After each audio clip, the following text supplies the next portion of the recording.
Okay, today we're going to show you how to measure your own kitchen. You're going to need a few tools to help you. So a tape measure, I've got a 5 meter one here, but anything longer than that would be good also. Make sure you measure in metric, so that's millimeters. So you're going to need a pencil, a piece of paper. I've got A4 here, which is quite sufficient, and we need some masking tape.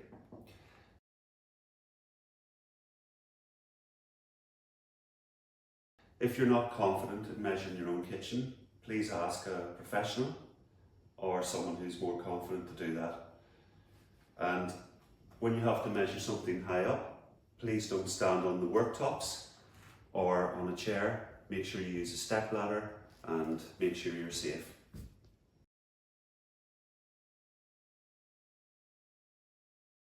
So first of all, what you will need to do is draw the layout of your room. Then what we do next is check the ceiling height. So that's from the top of your finished floor. Measure all the way and get your ceiling height. Remember to use a step ladder if you need to get closer to read the measurement, and maybe get someone to hold the step ladder for you so you're safe.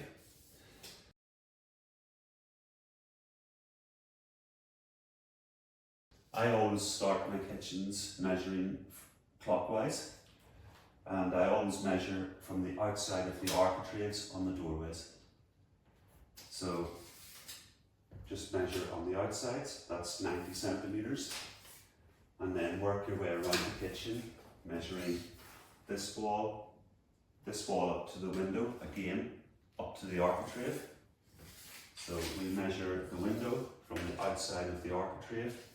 But if there's no architrave, you measure the reveal.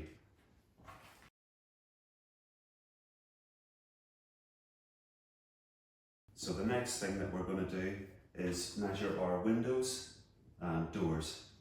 So on the piece of paper that you've drew the layout on, mark in all your windows and doors and add the window height and the door height. And what I like to do when I'm measuring the windows, when you've got a situation like this, is you measure from the floor to the top of the worktop. So what we have here is 900 millimeters. And then I will measure from the worktop to underneath the windowsill. And here I've got 50 millimeters. And don't forget to measure the thickness of your windowsill also. So what we have here is 30 millimeters. And then you're going to need to measure from the top of the windowsill to the top of your window.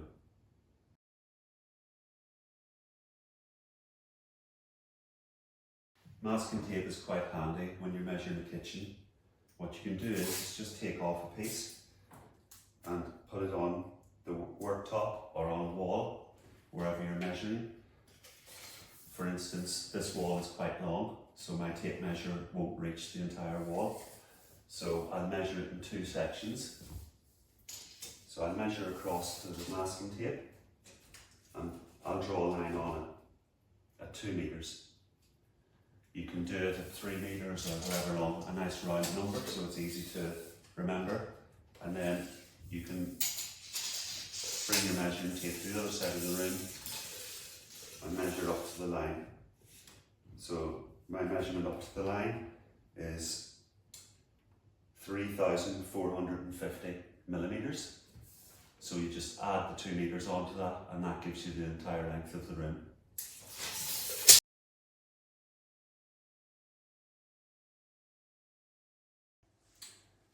You now need to measure where your water feed is.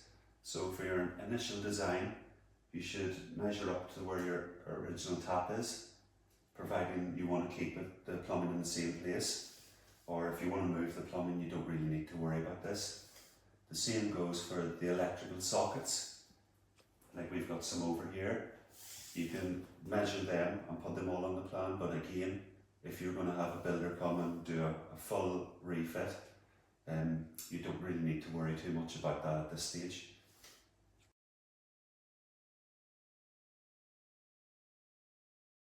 So we've got an extractor fan here, so we're going to mark it on the plan where you can duct to the outside. If you can't duct it to the outside, you can use a recirculating filter.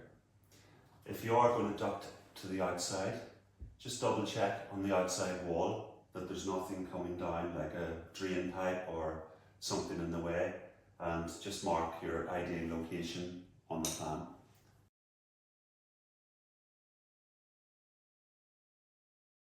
Okay, so that's your kitchen almost finished. You need to double check all your measurements. So basically start again in the same point of where you started before. Work your way around the room, ensuring that you haven't forgotten anything. And once you've had your design made, get your kitchen fitter to double check that the cabinets all fit in the space that you've measured.